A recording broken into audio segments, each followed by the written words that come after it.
Anong ganap sa mundo ng showbiz?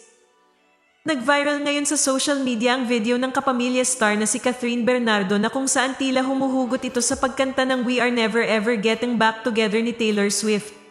Sa video ay makikita si Catherine na nanood ng Eras Tour concert ni Taylor Swift.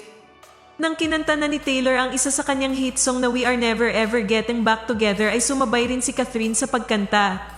Makikita sa video na todo bigay ang aktres sa pagkanta na tila may pinaghuhugutan.